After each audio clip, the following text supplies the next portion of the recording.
Welcome to this Explainer, everyone. I'm absolutely thrilled to have you here today. We're going to dive right into analyzing the legendary instruments that, well, literally defined existence, order, and identity in the classical world. We're talking about the divine weapons of the Greek mythos. And let me tell you, these are not just your standard tools of war. They're profound symbols of power that shaped an entire universe. But right before we get into the heavy hitters, I want you to take a quick second and just picture the ultimate mythological weapon in your head. Like, what is the absolute deadliest artifact you can possibly think of? Got it? Hold on to that image. Because what you're picturing right now, it might actually be a massive misconception. And setting the record straight on this is going to completely change how you view these ancient stories. Okay, let's dive into this. When most of us think of Zeus's thunderbolt, we usually picture this modern, kind of childish, zigzag yellow lightning bolt, right? Well, completely wipe that from your mind. The ancient Greeks actually envisioned this terrifying, crackling, double-pointed plasma spear with these wing-like projections on each side. I mean, this was a weapon of concentrated energy forged to literally tear the universe apart. It's a whole different ballgame. To truly grasp the sheer scale of these artifacts, we've got a clear roadmap for today. Number 1, the Cosmic Forge. Number 2, weapons of mortal identity. 3, the psychological arsenal. 4, the cosmic shapers. And finally, 5, the true meaning of power. We're categorizing these weapons not by their raw damage, but by their underlying psychological and cosmic purposes. Section 1. The Cosmic Forge, Birth of the Divine Arsenal. So to really understand these weapons, we've got to travel all the way back to the primordial origins of the Olympian arsenal. It sets the stage at, quite literally, the darkest family feud in history. For a decade, 10 whole years, the young Olympian gods fought this brutal war against their parents, the Titans, in what was called the Titanomachy. And look, things were not going well for the gods. The mountains were boiling, the sky was literally burning, and they were losing. So, desperate times, right? Zeus actually descends into the blackest depths of Tartarus to free the Cyclops. And in absolute gratitude for their freedom, these legendary craftsmen gave the Olympians the exact tools they needed. They forged 3 great weapons: a thunderbolt, a trident, and a helm. These were the exact things that finally gave the gods the power to cast down the Titans and start a totally new age. Section 2, weapons of mortal identity. Power from within. Now, down in the mortal realm, weapons were used a bit differently. They weren't there to control nature, they were used to prove self-reliance and establish the rightful identity of the hero wielding them. Just contrast a flawless divine sword forged by the gods with Heracles' rough, unadorned wooden club. Heracles didn't sit around waiting for some magical gift from Olympus. No, he just wandered out onto the slopes of Mount Helicon, literally ripped a massive wild olive tree right out of the earth with his bare hands and stripped the branches. So later, when he fought the Nemean lion, a beast whose golden hide was so tough it bent bronze swords and deflected arrows, Heracles just abandoned civilization's tools entirely. He used his raw, hand-built club to stun the beast and strangle it. It perfectly proved that pure self-reliance succeeds where magical swords fail. Then you have Achilles' massive ashwood spear. This was a weapon so heavy and so perfectly balanced that no other Greek warrior at Troy could even lift it, let alone throw the thing. But it had this really bizarre, dual nature to it. It's perfectly captured by this chilling oracle prophecy. He who wounded you shall heal you. See, when King Telephus was accidentally struck by Achilles, the wound just festered relentlessly.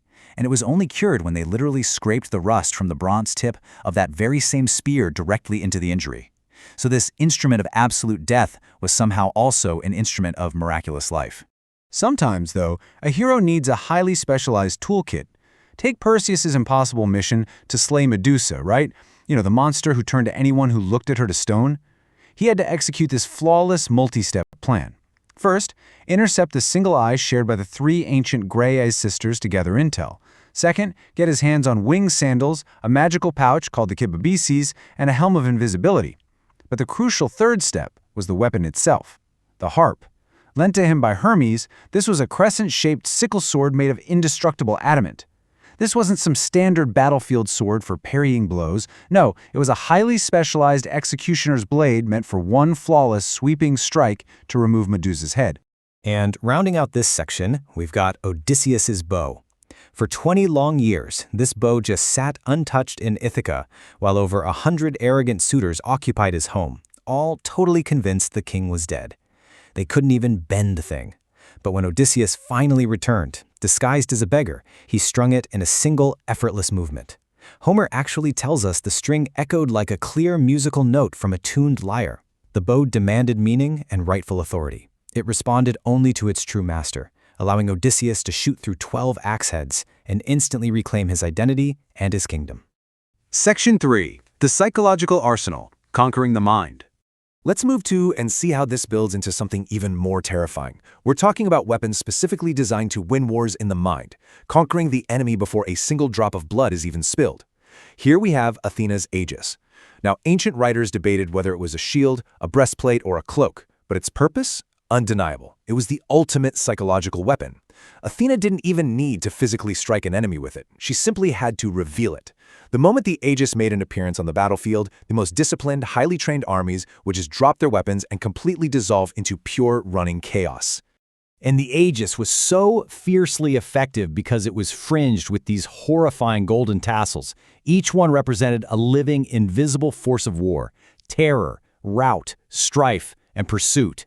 When you couple that with the paralyzed, screaming face of Medusa mounted right in the dead center, these forces directly attacked a soldier's certainty and hope.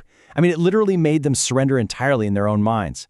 You know, the hardest battle to win is the psychological one, and the Aegis won it instantly. But if the Aegis conquered through pure terror, Hades' helm conquered through absolute disappearance. Forged by the Cyclops, it rendered the wearer completely invisible to both mortals and gods. Think about it. Greek military formations completely relied on discipline, tight shield walls, and looking your enemy right in the eye. The helm rendered all of that, and even giant fortress walls, completely useless.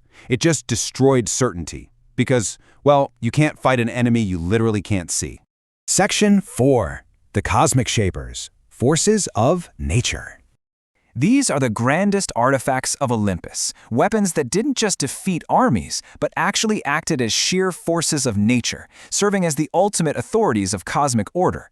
Take Poseidon's trident, forged from 3 massive iron prongs. With it, Poseidon could summon towering ocean storms that swallowed entire fleets, which is something Odysseus experienced firsthand. But it ruled the land just as fiercely as the sea. When Poseidon drove the trident into the ground, it triggered massive, devastating earthquakes across the Mediterranean. This actually earned him the terrifying title Enosikthon, or Earthshaker. It was this constant reminder that nature itself can be your greatest enemy. Then we have the divine archery of the twins. Apollo wielded his elegant silver bow to bring plague and absolute clinical judgment. When a Greek commander insulted his priest, Apollo silently rained disease right down upon their camp. Meanwhile, his twin sister Artemis used her golden bow not for war, but to fiercely protect the balance of the wilderness. She hunted in perfect silence, her arrows restoring order whenever mortal pride or disrespect, like the boastful hunter Orion, for example, threatened the natural world. But crowning them all is Zeus's thunderbolt. This was the absolute, undisputed symbol of cosmic sovereignty. It was the weapon that ended the war against the Titans, and it was used to strike down Typhon, this horrifying monster with 100 serpent heads that literally terrified all the other gods. But it was about more than just destruction. It enforced the cosmic boundary. When the physician Asclepius actually learned to raise the dead, blurring the line between gods and mortals, Zeus used the thunderbolt to step in and preserve the universal balance. Section 5. The True Meaning of Power, Magic versus Meaning. So what were the ancient Greeks really trying to teach us with all this? We've seen plasma spears, invisible helmets, and rough wooden clubs. But these ancient artifacts fit together not just as magical tools of destruction, but as really profound symbols. The cosmic shapers, like Zeus's thunderbolt, represented sovereign order and the terrifying laws of physics. The psychological weapons, like Athena's Aegis, showed us that fear and panic conquer the mind way before the body. And the heroic identity weapons, like Heracles' rough-hewn club, taught us the ultimate lesson in mortal grit and self-reliance. Which brings us to our final thought. Is true power found in the magic of the forge, or in the mortal holding the weapon?